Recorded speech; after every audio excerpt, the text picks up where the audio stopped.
Students, हम पढ़ रहे थे chapter making of global world. हमने अपने लास्ट वीडियो में पढ़ा था कि फर्स्ट वर्ल्ड वार 1914 में हुआ था, 1918 में ख़त्म हुआ था। तो हमने देखा था कि किस प्रकार से युद्ध का इफेक्ट पड़ा था। बहुत सारे लोग हैं वो मारे गए थे और इस युद्ध को फर्स्ट इंडस्ट्रियल वार कहा जाता है, क्योंकि इसमें पहली बार गन्स का प्रयोग, केमिकल वेपन्स का प्रयोग, एयरक्राफ्ट्स का प्रयोग है, टैंक्स का प्रयोग किया गया था। फिर आज हम पढ़ेंगे पोस्ट वार रिकवरी, यानी कि युद्ध के बाद है वो रिकवरी कैसे हुई थी। पोस्ट वार इकोनॉमिक रिकवरी प्रूव्ड डिफिकल्ट, बहुत ही मुश्किल था। Britain which was the world leading economy, Britain है जो कि वर्ल्ड की लीडिंग इकोनॉमी थी, वार से पहले इन पर्टिकुलर फेस्ड प्रोलॉन्ग्ड क्राइसिस, और अब वहाँ पर बहुत ज़्यादा संकट आ चुका था युद्ध के बाद। While Britain was preoccupied with war, Britain है वो युद्ध में बिजी था। इंडस्ट्रीज़ है वो इंडिया और जापान में डेवलप हो गई। आफ्टर द वार, युद्ध के बाद ब्रिटेन है उसके लिए बहुत ही मुश्किल हो गया अपनी पोजीशन को रिकैप्चर करना इंडियन मार्केट में, and to compete with Japan internationally, और जापान के साथ इंटरनेशनली क्या करना, कम्पीट करना। टू फाइनेंस वार एक्सपेंडिचर को फाइनेंस करने के लिए ब्रिटेन है उसने यूएस से बहुत ज़्यादा पैसा उधार लिया था। This meant at the end of the war Britain was burden with huge external dept.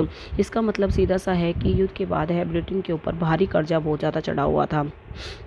The war had led to the economic boom, और वार है उसमें उसकी वजह से इकोनॉमिक बूम आ गया। To a large increase in demand, production और employment, जिससे कि डिमांड, प्रोडक्शन और एम्प्लॉयमेंट है वो इंक्रीज़ हो गया। When the war boom ended, जब वार का बूम है वो एंड हुआ, प्रोडक्शन है वो कम हो गया और अनएम्प्लॉयमेंट इंक्रीज हो गया।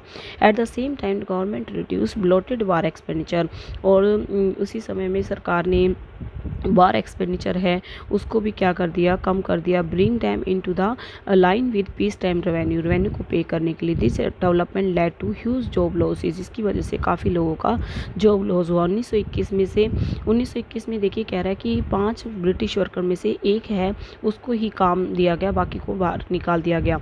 Indeed anxiety and uncertainty about work, और आपको पता है कि लोग हैं वो बेरोज़गार हो गए और अनसर्टिनिटी होगी, काम मिले ना मिले, तो इस तरह से हैं वो पीस है वो भंग होती जा रही थी वहाँ की।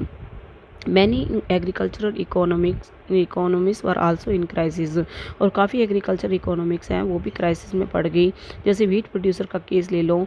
Before the war Eastern Europe was a major supplier of wheat in the whole market. इस जो यूरोप है वो व्हीट का सबसे बड़ा सप्लायर बना हुआ था।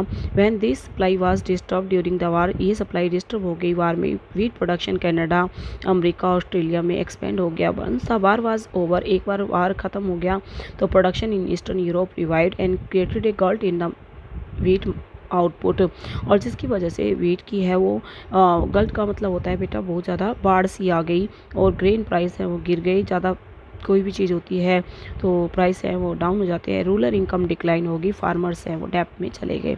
तो आप देख रहे हैं पोस्ट वार की रिकवरी करने की कोशिश कर रहा था ब्रिटेन है वर्ल्ड की इकोनॉमी, लीडिंग इकोनॉमी में से एक था। युद्ध से पहले, युद्ध के बाद उसकी कंडीशन ख़राब होगी, वो अपनी दूसरे देशों से कम्पीट भी नहीं कर पा रहा था।